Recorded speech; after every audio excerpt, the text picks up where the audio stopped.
দুর্দান্ত গেমটা প্রোভাইড করতে পারবে এটা আসলে দেখার বিষয়। But right now the EFT রয়েছে SC and Siam and also Isbat থাকবে সোহান ভাই রয়েছে করেছেন কিনা প্রশ্ন।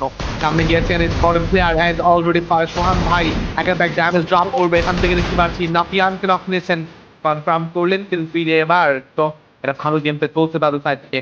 দেখা যাক এই গেম প্লেটা লাস্ট মোমেন্টে কি হয়। But right now the EFT one kill পেড 6টা কিল ফিড নিয়েছেন এই টিমটা। Oh my god, mind blowing performance and সেইটাই কিন্তু দেখতে পাচ্ছি। অ্যান্ড অবশ্যই গাইস এখনো পর্যন্ত যারা আছেন স্ট্রিমে লাইক করে ফেলবেন। এখনো পর্যন্ত তাদের স্ট্রিম এখন পরপর আমরা ফাইটগুলোকে লক্ষ্য করতে পারবো। বাট যদি বলা যায় আজকের দিনে এফসি তারা অলরেডি সামনে মুভ করছেন অ্যান্ড লাস্ট পয়েন্ট যে একটা বেস্ট গেমটা আমরা লক্ষ্য করতে পারি। বাট এখন পর্যন্ত দেখতে পাচ্ছি 9টা কিল ফিড নিয়েছেন এই মুহূর্তে। আই থিঙ্ক এই পুরো ম্যাচের মধ্যে এই টিমটার কাছে সবথেকে বেশি কিল ফিড রয়েছে অ্যান্ড অবশ্যই সেটা বাট এই